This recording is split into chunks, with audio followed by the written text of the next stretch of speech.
studio, and I have with me a public affairs analyst, Shijibomi Adebi Bennett, and a political technocrat, Dr. Dayo Kayode. Thank you, gentlemen, for coming on TVC Breakfast this morning.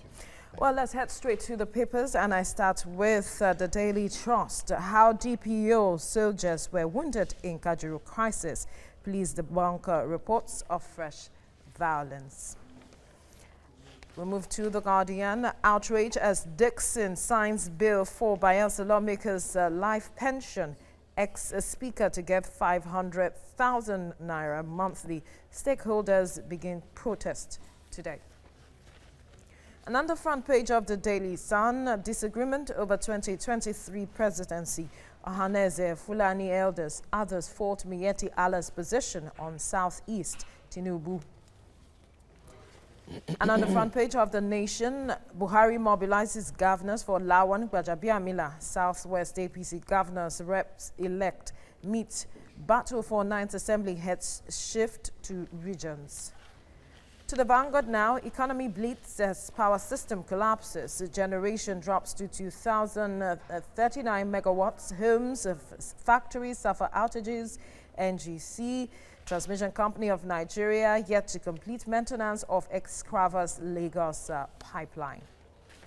And finally, on the front page of the Blueprint, 550 million naira gratification. EFCC arraigns Bauchi governor-elect. Today, 60 lawyers defend him at tribunal. But gentlemen, one story that certainly would interest you is on the front page of The Guardian. Outrageous Dixon signs bill for Bayelsa lawmakers' life pension. And the people, the Bayelsans, are angry about this. Let's start with you, Dr. Kayode. What do you make of this signing this into law? The president, the governor has assented to this bill.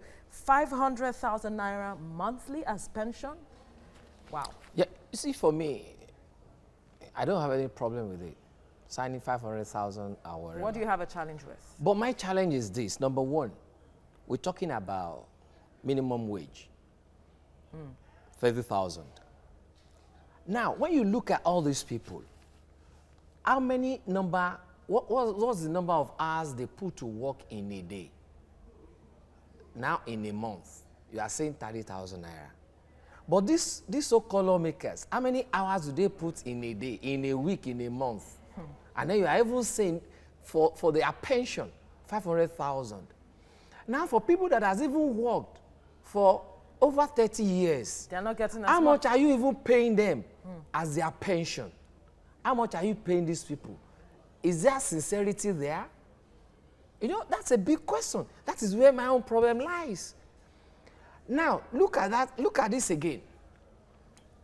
High rate of unemployment. Students, people that have gone to the university and all that, they are still not having job that will keep their soul and body together. But these so-called lawmakers, what is their qualification?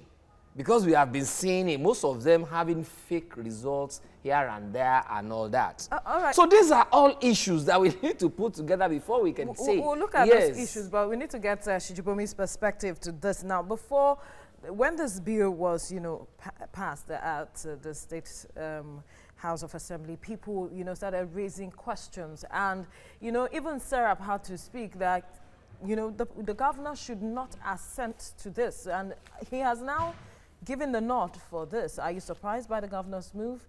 Very, very surprised. Governor Dixon is a governor I respect so much. And he has lost a good chunk of that respect. Because of this? Because of this. Yeah, really? Because he was able to galvanize and play neutral during the PDP crisis, whereby we have the McAfee and the Sheriff factions. And he was able to lead a peace committee, a reconciliation committee that gave Nigeria a good opposition and that put the ruling party on his toes. So, and in everything he has been doing, I could It was more of the people. Of the people. Now, coming to this, I don't see any justifiable reason to have done this. That's the only people that can defend this are the beneficiaries. No other person. I don't, it's not tenable, it's not reasonable. Because how can you, we are talking about 1999. That means from 1999, people will start collecting, people that had gone into that House of Assembly and people that are still in that House of Assembly will be collecting pensions with the enormity of their And allowances. the pensioners in the state are crying that they have not been paid. Exactly. That's one. Some Then of these people the too, level of unemployment in the state. Don't forget that some of these Insecurity. people have won higher elections into higher offices. Yes. Senate, We still House they'll of be Reps. receiving pensions. Pensions and be taking stuff from the maybe the federal or any other appointment they get, maybe as a national lawmaker.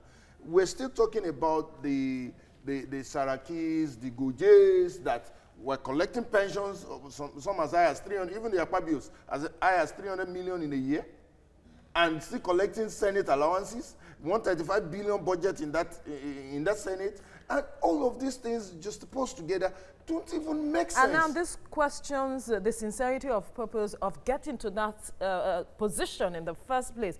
It was supposed to be about the people, but coming up with this. And the most disheartening thing about it is he was forewarned.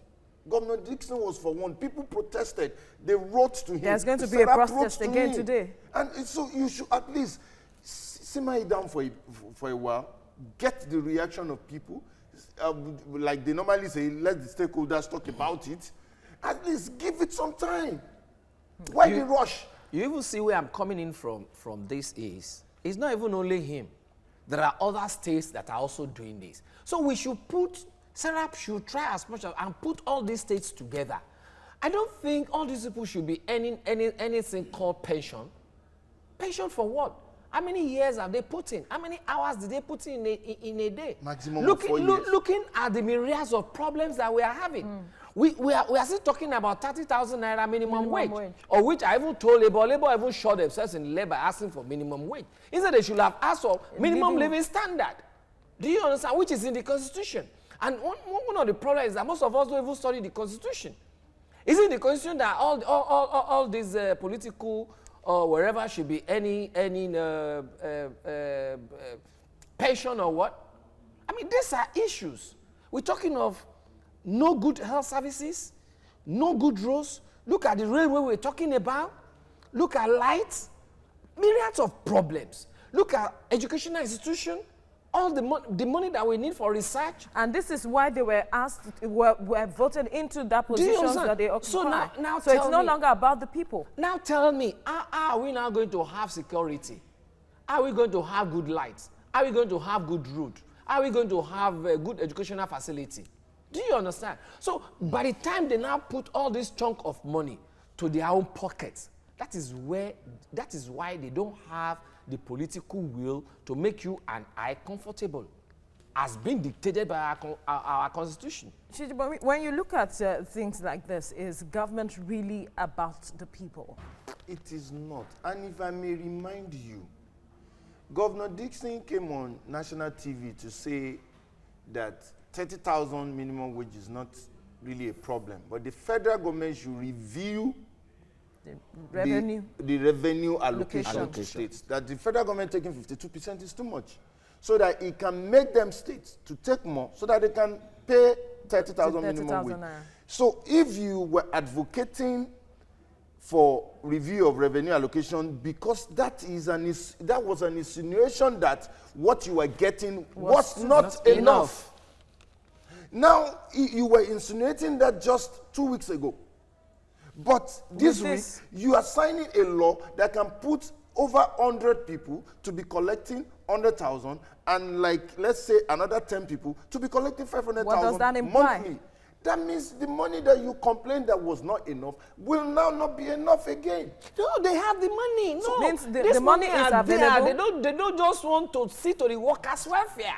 They always want to see to their own welfare. It's not that the money is not there. If by essence take this, then that means they will take Is there anything they can do? There is. Yeah. There are protests. Sudan took their destiny into their hands. Yeah. So if a state, we're not talking about a country now, we're talking about a state. If my state tries it, I will relocate the following week and we'll start something drastic. It is uncalled for. It must not stand. For what? In the House of Assembly, whereby you have musicians, you have different category of people. People that even their certificates are not tenable. You have master degrees holder. PhD. Out there looking for jobs. Even PhD, technocrats, consultants that are looking for jobs here and there. You are not taking good care of them. You have babies that are crying for help. Healthcare system, educational system, our research institutions, transportation, so many things. And look at these people, even some of this money, they're supposed to even put it into investment purposes that the state can be using to generate money, to improve the economic situation. But rather than looking outside the box, they're just looking at the cake within and then eating it without thinking of how to reproduce. How far can the Bayelsians go to ensure that their voices are heard? It's by occupying by occupying the State of Assembly, occupying the governor's office, occupying all those occupiable offices, and then make sure that they stop them from implementing this kind of a thing. All right. If they sit down in their houses, nothing is going to be done. So that viewers don't think, because I mentioned musicians, means that is not a good career. Sorry about that. I want to take that back because there was a particular situation of a kind of musician, that was in an House of Assembly. So, but we just need to put the right people in the right places. Thank you, gentlemen, for your contribution on the newspaper review.